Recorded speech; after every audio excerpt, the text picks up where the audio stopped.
Tonight on To The Point, housing a sexually violent predator.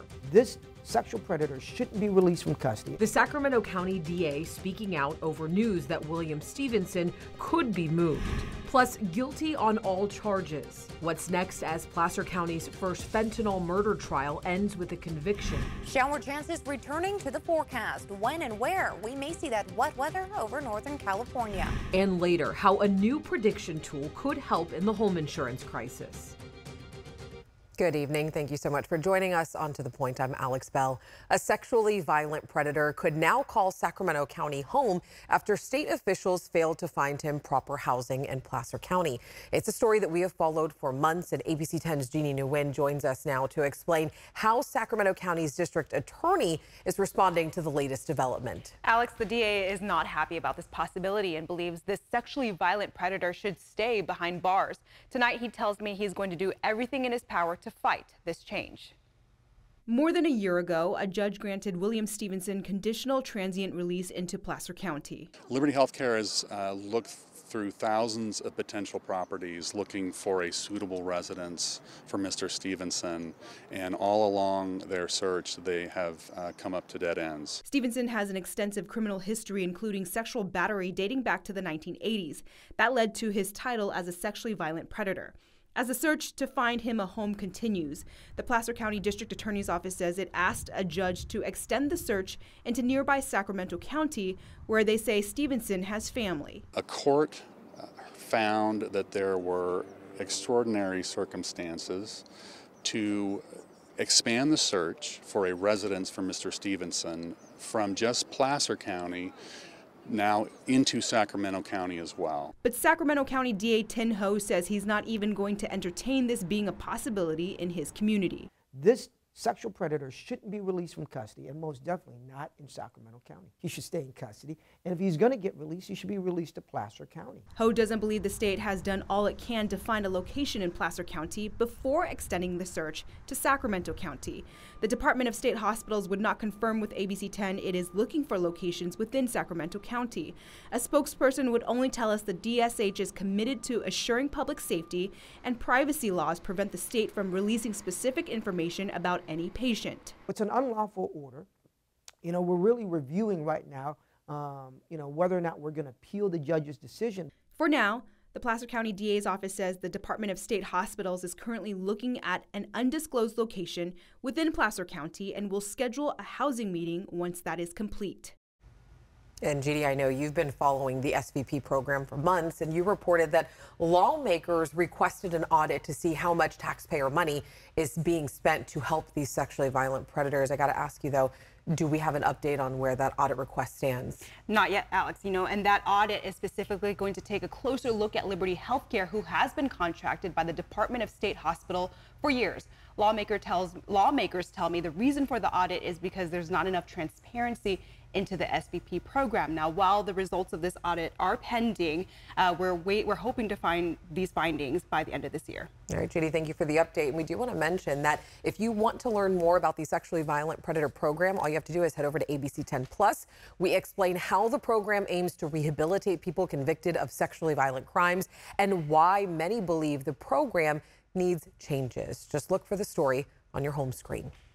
An update to a story that we brought to you as breaking news. A woman is in the hospital and a man is dead following a shooting in Grass Valley. The Nevada County Sheriff's Office says around 3 p.m. on Monday at a home on Conifer Lane, the woman was shot multiple times in the neck, face, and back. Another woman and child were inside the home but were able to get out. Detectives say the suspect, David Peter Weiss, barricaded himself inside the home. Investigators were able to get a search warrant and found Weiss with a self-inflicted gunshot wound. The 65-year-old woman who was shot is in stable condition. New tonight, a man is facing charges for allegedly starting the Crozier fire in El Dorado County. CAL FIRE says deputies arrested Jason Robinette of Placerville. Investigators say the fire started on August 6. Nearly 2,000 acres were burned. CAL FIRE says it's made 91 arson-related arrests between the start of 2024 and the end of August. Tonight, 2 separate fires in Sacramento County are under investigation. The first one in Antelope off Tartan Drive was deadly. It happened just after midnight, and fire crews say 1 person was killed, another person was hurt. And then fire investigators are also looking into a fire in Sacramento's Midtown neighborhood. It happened this morning off 26th Street. Firefighters tell us that the fire started at one home and quickly jumped to the home next door, and thankfully no one was hurt. The man accused of killing 3 people in Lodi appeared in court for the first time today. 25-year-old Steve Guerrero Jr. faces many charges, including 3 counts of murder. The San Joaquin County District Attorney says he was committing a burglary when he shot a father, mother, and son. A criminal complaint filed today reveals that Guerrero had a prior felony back in 2017, convicted of assault with a deadly weapon by a prisoner and criminal street gang activity. Let us be clear. If you take a life in San Joaquin County, we will find you. If you kill a father, a mother, a son, an entire family in their home, you will be held accountable. The suspect did not enter a plea and is set to appear in court for a continued arraignment next month. The district attorney's office says they will seek the death penalty. Turning now to the fentanyl crisis. Placer County's first fentanyl murder jury trial ended with a conviction today. 22-year-old Carson Shuey was found guilty of murder after selling Cade Webb a pill laced with fentanyl in 2021. ABC 10's Devin Truby has followed this case for more than 2 years now and joins us with what happened in court. Yeah, Alex, it took the jury 3 days to decide. 12 jurors, 4 women and 8 men, decided Carson Shuey was guilty of second-degree murder and 2 counts of possession. But it has been a very long process, as this was the second trial. The first was declared a mistrial. It's been a long few days. It's been a long 2.5 years. After 3 days of jury deliberations, a second trial, and nearly 3 years after her son Cade Webb died of fentanyl poisoning, Carson Shuey was convicted of murder after selling Webb a Percocet laced with fentanyl in December 2021. There's no closure when you lose a child. There's no moving on or moving forward. It's just every day is like Groundhog Day, and then you just get through that day and it attaches to the next day. The Webb family is thankful Placer County wanted to make an unprecedented case with murder charges for selling fentanyl. It's the first jury trial conviction of its kind for Placer County. It validates what we have been working on, which is essentially the notion that when people put profit over people's lives, they commit murder. And that is a position that our office has taken. That is a position that we'll continue to take based on the dangerousness and the deadly drugs that are being sold in our community. The Webbs say they know most families will never get to see the inside of a courtroom. You know, we knew that this wasn't going to bring Cade back, but I think for all of us, it gives us an opportunity to be able to have a platform and be advocates. They're using that platform for One Pill Can Kill Placer, holding assemblies at middle schools and high schools, reaching 26,000 kids in 2 years. We're hoping now that we have this, we can make a change, and so Cade didn't die in vain, and we can help save communities. The family's looking to build a legacy of awareness of the dangers of fentanyl. So Indigo Cade Webb, the 2.5-year-old daughter Cade never got to meet, doesn't have to lose anyone else. Shuey's sentencing is scheduled for December 5th, and while this is the first jury conviction for murder in a fentanyl death, it's not the first overall conviction for Placer County. Last summer, a man pleaded guilty for murder in a fentanyl death, and he became the first person to be convicted of murder in a fentanyl death in the state of California. Reporting in Placer County, Devin Truby, ABC 10. Alex. Still ahead on To the Point, new developments in the home insurance crisis. The state inching closer to overhauling the industry's rules. In the Big Mountain backyard, temperatures now dropping off into the mid to low 70s, out there 52 in Tahoe, but a big weather impact day expected tomorrow. We'll talk more about that coming up. And later, suspicious mail, what was just found at election offices across the country.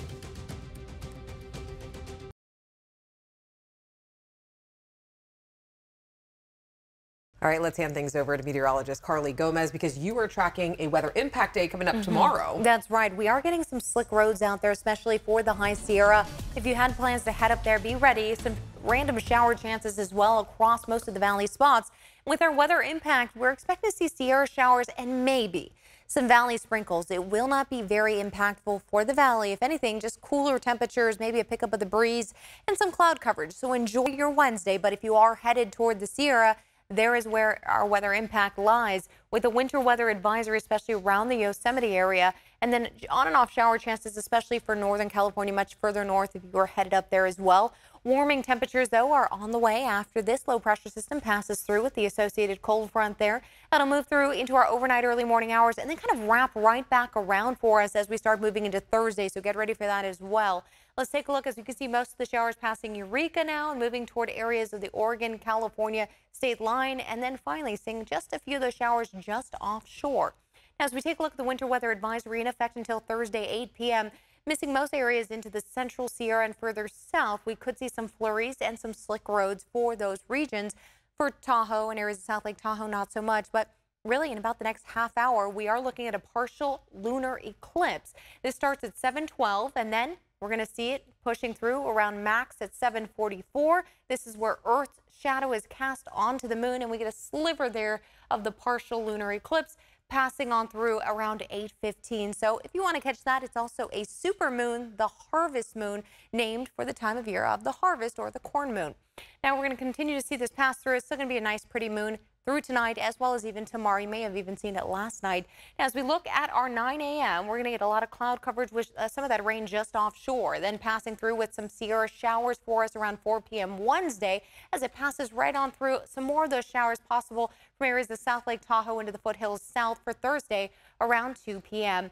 Now, rainfall totals pretty much nothing for the valley, maybe 1/10 of an inch for areas near Grass Valley and Pollock Pines. Over the next 3 days, mid-70s turn to 80s quickly Thursday, Friday, and then we're looking at 90s for that first day of fall on Sunday.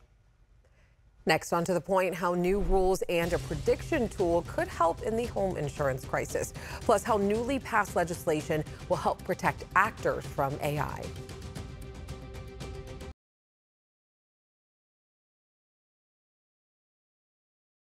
Welcome back. New developments tonight in California's homeowners insurance crisis. Since 2022, more than 7 of the state's property insurers either left the state or are now limiting business here in California. The state insurance commissioner is trying to correct the market, and today Commissioner Ricardo Lara spoke with lawmakers. He provided an update to his sustainable insurance strategy, the state's largest overhaul of insurance policy in more than 35 years. Lara has promised it will be in place by the end of this year.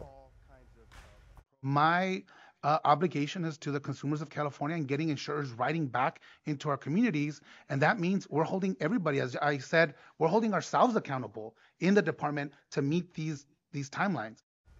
It comes as the California Department of Insurance announced that it is partnering with Cal Poly Humboldt to create a first-in-the-nation public wildfire risk forecasting tool to help predict future losses. And the goal is to help insurance companies more fairly, accurately, and transparently set prices for homeowners' insurance premiums. The group will present its recommendations by April of next year. Today, Governor Gavin Newsom signed new laws to protect Hollywood actors and performers from unauthorized AI use of their image. AB 2602 will allow performers to back out of existing contracts if vague language might allow studios to freely use AI to digitally clone their voice and their likeness. The law is set to take effect in 2025 and has the support of the California Labor Federation and SAG-AFTRA. Another bill, AB 1836, prohibits commercial use of digital replicas of deceased performers without first obtaining the consent of those performers' estates. Tonight, the FBI and U.S. Postal Service are investigating suspicious packages that have been sent to or received by election officials in at least 17 states. The latest packages were sent to Massachusetts and Missouri. Investigators say there were no immediate reports that any of the packages contained hazardous material. Just yesterday, packages containing powder were sent to secretaries of state and state election offices in 6 other states, causing evacuations and even hazmat responses. This marks the second time in the past year that suspicious packages were mailed to election officials in multiple states, including here in Northern California just this January. And tonight in the race for the White House, Attorney General Merrick Garland says that no resources will be spared in the investigation into the apparent assassination attempt of former President Donald Trump. State prosecutors in Florida also launched their own investigation where more charges could be filed against the suspect, Ryan Ruth. The presidential candidate's back on the campaign trail today after the apparent assassination attempt of former President Trump. Trump's running mate J.D. Vance in Michigan blaming the latest attempt on Democrats' political rhetoric. We want to make it so that we cut out the ridiculous rhetoric that I think has put a giant target on Donald Trump's back. President Biden and Vice President Kamala Harris condemning political violence. We can and should have healthy debates and discussion and disagreements, but not resort to violence. Meanwhile, Trump today meeting with officers who arrested Ryan Ruth. The FBI is still searching for a motive. They say Ruth spent nearly 12 hours in the bushes with a rifle, waiting for Trump at his golf course in West Palm Beach. We will all work together to tirelessly determine accountability in this matter. We will spare no resource in this investigation. Today, state prosecutors in Florida launching their own investigation. Sometimes states have the ability and the jurisdiction to bring charges and go after maximum penalties that maybe the federal government does not. Ruth has only been charged with federal crimes, 2 gun charges so far. Florida Governor Ron DeSantis says there could be additional state charges. Suspect Ryan Ruth is believed to have committed state law violations across multiple judicial circuits in the state. And if you didn't know, today is voter registration day. If you aren't registered to vote yet in California, or if you just need to update your address, you have until October 21st. So go ahead, mark it in your calendars now. You can visit registertovote.ca.gov to check your registration, change it, or register for the first time. After that October date, you can still register and vote, but you'll have to physically go to a polling place. And if you're already registered, you can expect a ballot in the mail come early October. All you have to do, just fill it out, mail it back, or you can take it to one of your county's polling places or ballot drop boxes. It does need to be received or postmarked by Election Day, which of course is Tuesday, November 5th. In other news tonight, legendary hip-hop mogul Sean Diddy Combs is behind bars tonight in New York City awaiting a trial. It comes after he was arrested yesterday and charged with racketeering, sex trafficking, and transportation to engage in prostitution. Federal prosecutors accuse him of running a years-long criminal enterprise with a pattern of violence and abuse. They say Combs threatened and coerced victims to fulfill his sexual desires, protect his reputation, and conceal his conduct. Combs allegedly planned and controlled the sex performances, which he called freak-offs, and often involved a variety of narcotics, which Combs distributed to the victims to keep them obedient and compliant. Court papers also referenced a hotel surveillance video obtained by CNN from 2016 showing an attack on his former girlfriend. That's what you're looking at right now. Her name, Cassie Ventura. The lawsuit was settled with no admission of wrongdoing. 10 other civil lawsuits followed Ventura's, alleging sexual assault, physical violence, and human trafficking. Combs has also denied those allegations and pled not guilty in his federal case. Next, on To the Point, how one cafe owner is celebrating chocolate and Hispanic Heritage Month.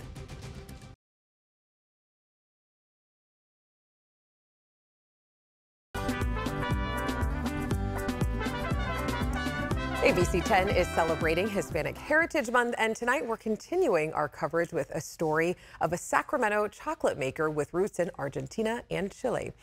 Ariel Walensky owns a cafe on 10th Street that offers more than 100 varieties of chocolate from Latin American countries and beyond, sharing the unique flavors with the folks in the capital city. His passion for chocolate making has taken him around the world, from Mexico to Peru and Guatemala. Tomorrow at 6:30 right here on To The Point, you can hear more about his unexpected journey into the chocolate industry and the cultural connections that he has made along the way. It's a story you don't want to miss. As always, thank you so much for watching and inviting us into your home. If there's something that we should be looking into, you already know what to do. Reach out to me and the team. And just so you know, To The Point does not end here. For more stories, make sure you download our free ABC 10 Plus app wherever you stream. Have a great night. I'll see you tomorrow.